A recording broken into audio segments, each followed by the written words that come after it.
Nanda, conta um pouco, de como você conheceu, né, o antigo Projeto Portal, Urandir, na época. Como é que foi a sua trajetória até hoje, assim, para o pessoal te conhecer melhor? É uma trajetória aí de anos, né? E até interessante falar isso aqui, né, com vocês, porque o Otávio, ele faz parte dessa trajetória, né? E foi um dos responsáveis aí, o Otávio que me apresentou, na verdade, todo o trabalho aí do Urandir e o trabalho do Projeto Portal. Depois a gente faz um acerto de contas, tá, Otávio? Olha só, hein? E se alguém tiver alguma reclamação, é com o Otávio também, tá? Isso aí, gente. Eu peço desculpas por ter feito isso. Ai, Mas foi bem interessante, assim, a jornada, na verdade, começou muito cedo, desde muito, acho que criança mesmo, já era muito curiosa, tinha várias coisas que aconteciam. A minha mãe lá em casa, a gente foi criado, assim, com uma criação muito livre, né? A gente não teve aquela coisa de dogma, de religião, então eles realmente o que eu acho que eles sempre falavam e com toda razão, né? Eles confiavam muito na educação que eles deram para a gente. Então, com isso, eles deixavam a gente realmente assim explorar as coisas.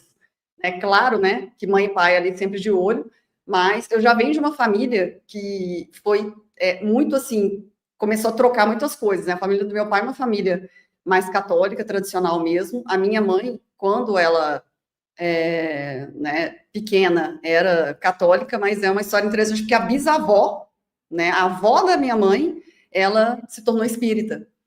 E aí houve até uma confusão na família, porque a minha avó mesmo, a mãe, né, da minha mãe, ela era super católica, levava ela para as procissões, para os lugares, e minha mãe contava isso sempre assim, mega traumatizada daquela época, como era.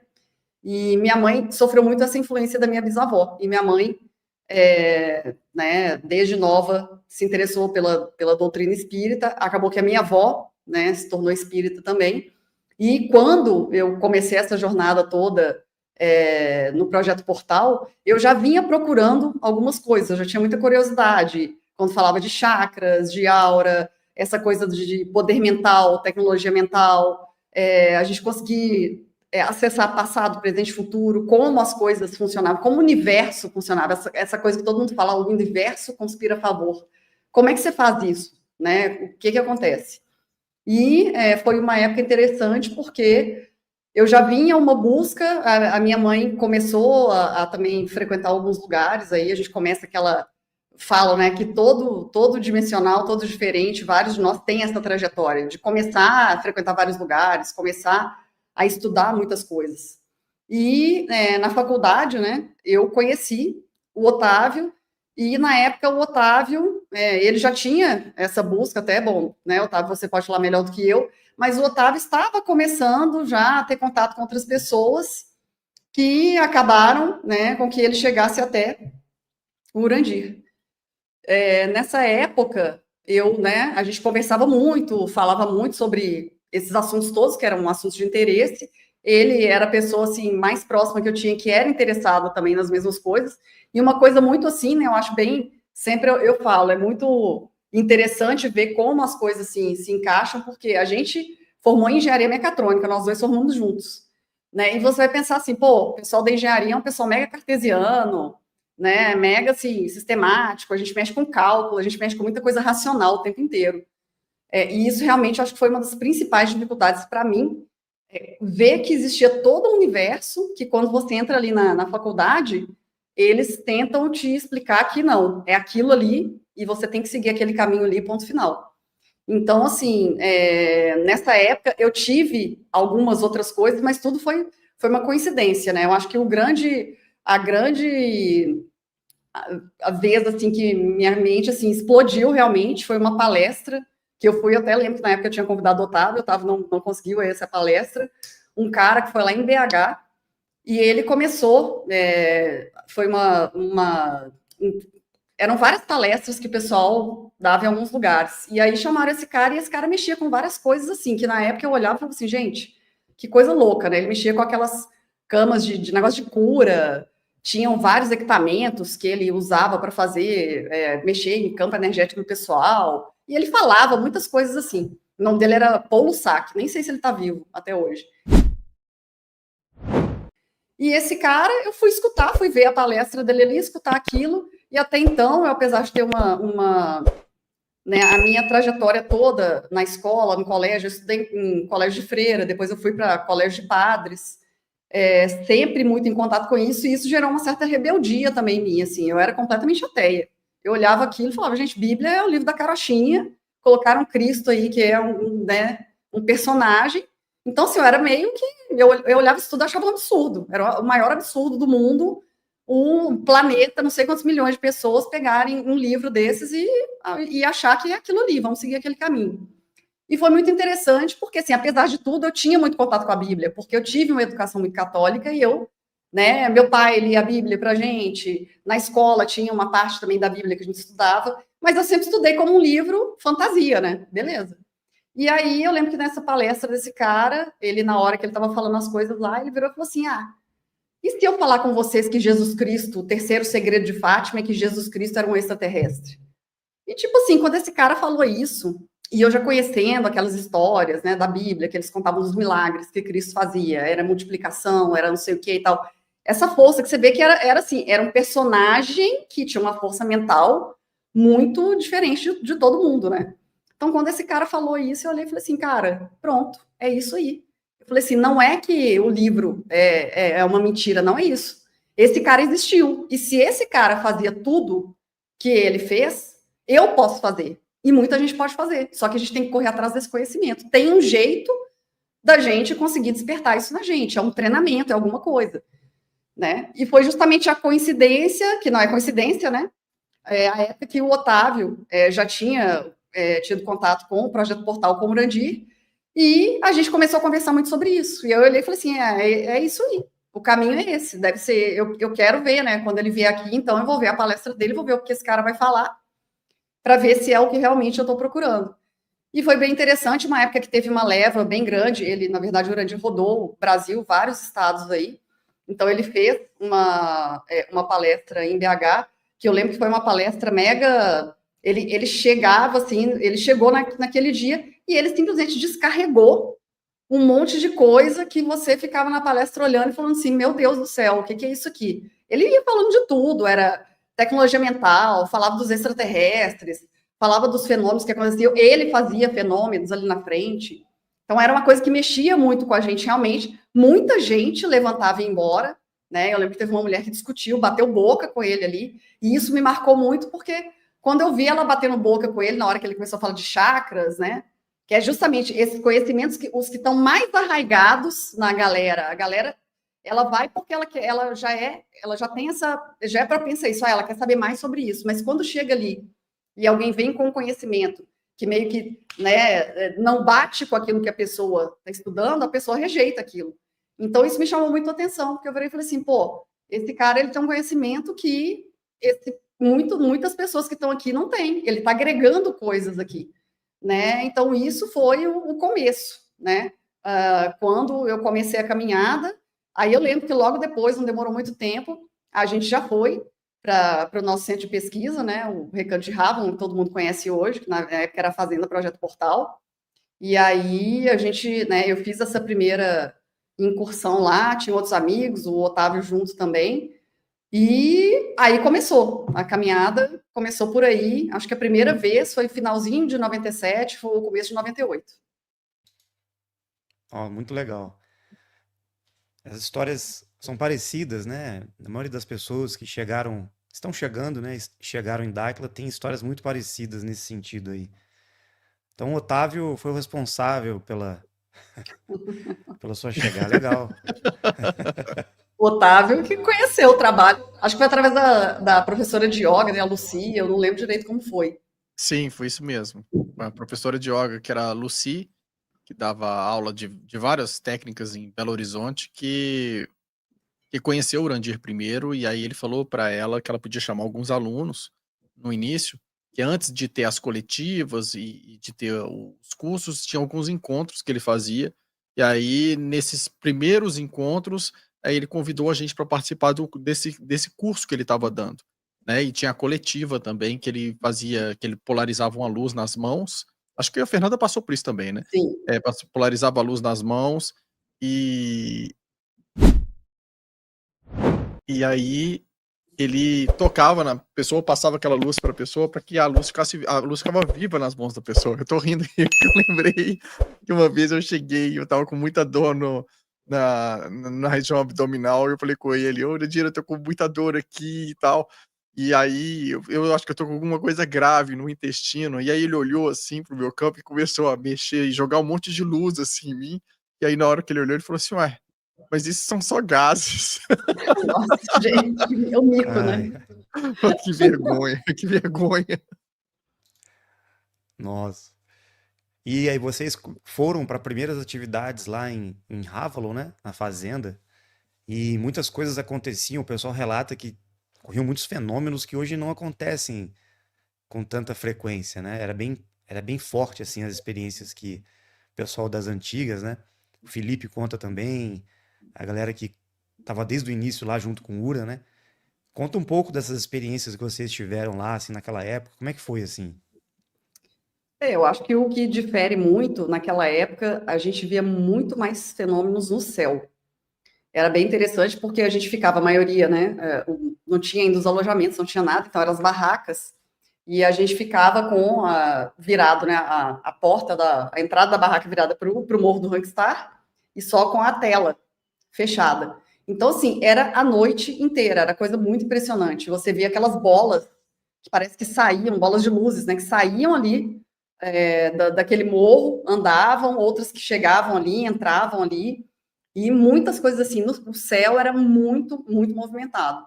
E as tarefas, a maioria, a grande maioria das tarefas em cima do morro, lá onde a gente faz as atividades mesmo. Então, as trilhas não tinham todas aquelas trilhas ainda. Então, assim, a gente subia e a gente ficava lá algum tempo, a gente ficava esperando quando tinha algum sinal no céu, né? Na época eu lembro que era o sinal, era uma canépula vermelha. Né? Então, a canépula vermelha, eles pediam para a gente subir, que a gente tinha a possibilidade de ter um contato, e aí eu digo contato mesmo, que não era uma conversação, mas de alguma forma ter um contato né, de outro grau aí diferenciado com os intraterrenos. Então a gente subia e ficava ali, eu andava um pouco e ficava parado. Nossa, e foi a época assim. Gente, eu lembro que é a época que destruiu qualquer medo que você tivesse naquela época ali, ele ia embora, porque era muito diferente, né? Não tinha luz quase nenhuma. Ali, depois das 10 horas, não tinha mais luz em local nenhum, era o gerador, então assim, apagava, era tudo, no máximo, lanterna. E a gente andava muito mais no meio do mato, com poucas trilhas. Era uma coisa era bem mais, assim, roots mesmo, bem mais natureza. E tanto que depois, o pessoal que conhece hoje, a gente chega em alguns locais, igual tem a plataforma ali, do Quadrado do Trono, lá em cima da caverna, que a gente fala que a caverna do Urubu tem aquela plataforma também. Eles pediram, né, para fazer essas plataformas, justamente para dar um pouco de segurança, porque as pessoas chegavam no meio do nada e elas ficavam ali elas ficavam com medo, né? Era um ambiente que elas não tinham hábito de ficar. Então eles pediram para ir depois ir fazendo algumas coisas para o pessoal chegar ali e se sentir um pouco mais seguro, um pouco mais acolhido, digamos assim, né? E isso, com o tempo, as coisas foram evoluindo. Mas tinha muito, muito mais manifestação no céu, e os contatos que tinham, aí tinham muitos, eram outros seres, né? Tinham os TOTs, os Betamix, que aí era muita sonoplastia. Então, assim, é aquela coisa que dava uma expansão de aura, que era uma coisa violenta, né? Você chegava nos lugares, dava aquele barulho, parecia que estava caindo o morro inteiro na sua frente.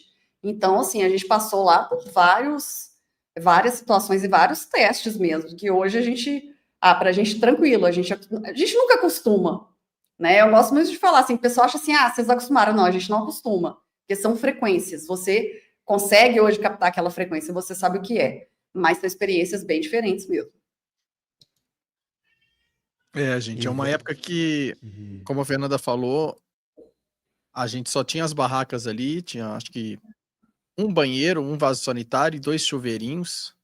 Quando o pessoal ia tomar banho, às vezes 400 pessoas, formava aquela fila, todo mundo com as toalhinhas ali, chinelo esperando para tomar a sua ducha.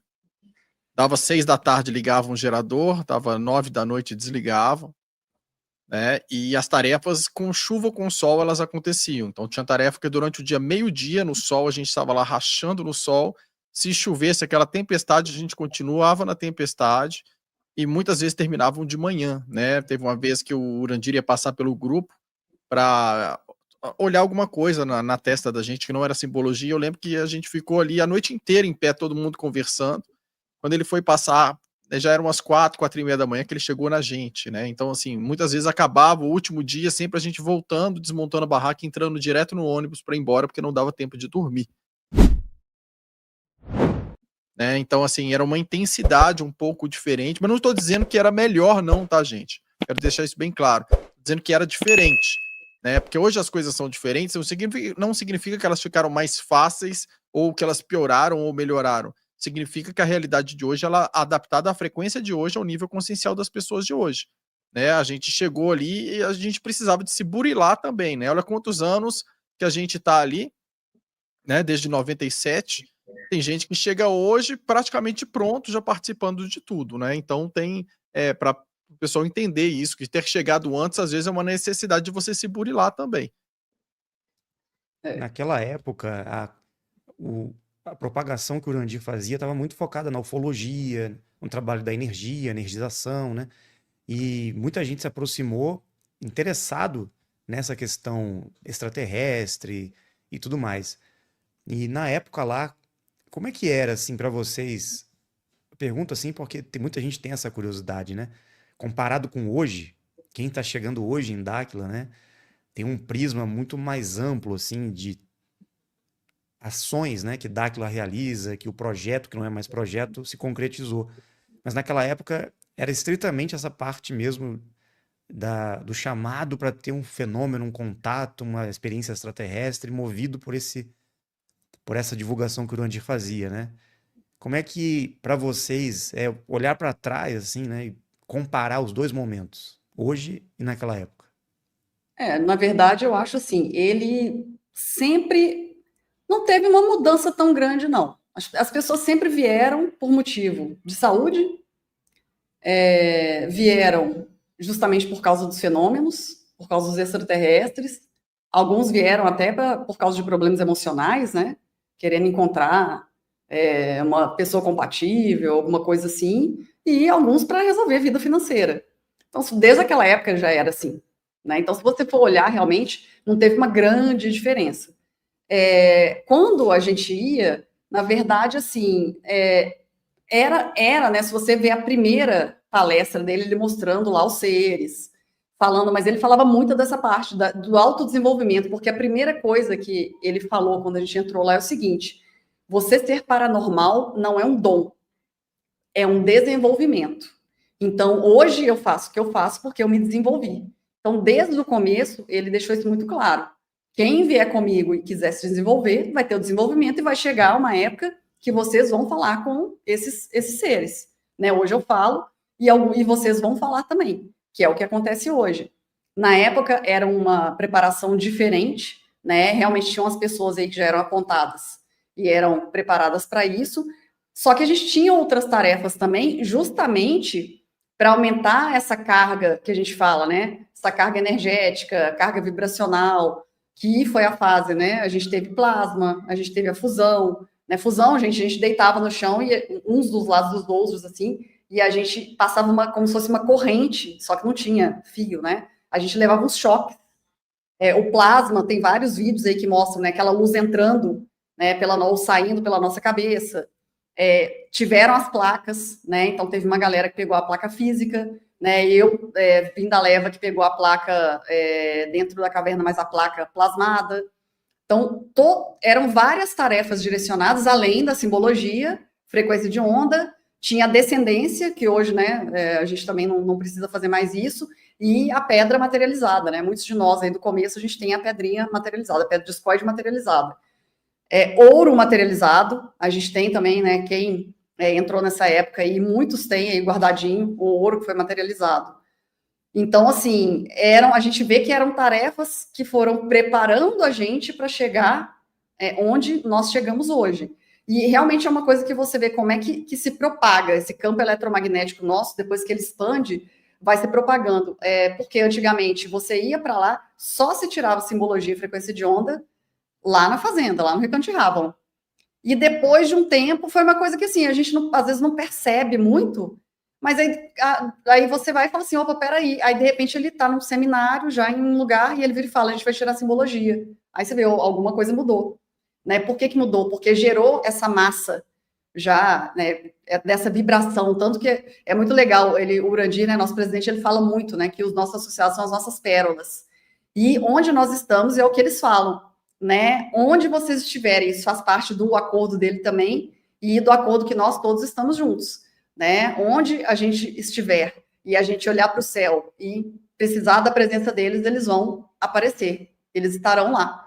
Então, assim, a gente teve esse trabalho inicial para a gente ir gerando essa carga, né, também que precisou ser gerada. Aí, eu sei que, assim, foi uma coisa, para a gente, foi um de repente, mas não muito de repente, porque teve um gap, né, eu fui para a França, eu fiquei 6 anos na França, o Otávio, né, ficou até mais tempo lá.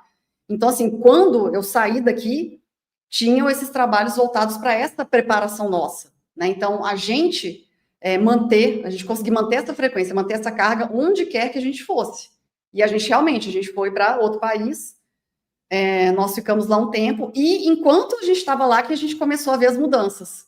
Aí começaram, realmente, o desenvolvimento do pessoal que estava aqui, a pegar o que a gente chama, né, dos compromissos. Então, os seres de nona começaram a aparecer, principalmente eles, e aí eles passavam algumas tarefas para o pessoal concretizar.